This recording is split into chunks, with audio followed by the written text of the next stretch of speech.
Hello guys, welcome back to my YouTube channel. তো আজকে আমরা গিয়েছিলাম দার্জিলিংয়ের 6th সরস মেলাতে। এখানে অনুষ্ঠান হচ্ছে, সবাই বসে অনুষ্ঠান দেখছে, আমরাও এক দুটো গান শুনলাম, তারপর পুরো মেলাটা ঘুরে দেখলাম। তো এখানে খাওয়া দাওয়া থেকে শুরু করে জামা কাপড়, হ্যান্ডমেড জুয়েলারি, প্রচুর প্রচুর প্রচুর দোকান বসেছে। আর এখানে প্রত্যেকটা ডিস্ট্রিক্ট থেকেই মোটামুটি দোকান এসেছে, অনেক স্টেট থেকেও দোকান এসেছে, মানে স্টল বসেছে আর কি।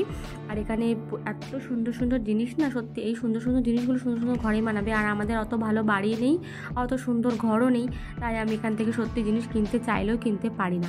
এখানে মনোরঞ্জনের দোতারা বাজারের চেষ্টা করছে, কিন্তু যাই হোক পারছিল না, কিন্তু বেচারা অনেক চেষ্টা করেছে। আর এখানে দেখো এত সুন্দর সুন্দর পেইন্ট করে এরা, মানে আর্টিস্ট সত্যি। মানে আমি তো আর্টের জিরো, আমি কিচ্ছু পারি না একদম। তো এই কজন মিলে আমরা গেছিলাম আজকে মেলাতে। এখানে প্রত্যেকটা দোকান আমরা ঘুরে ঘুরে দেখছিলাম।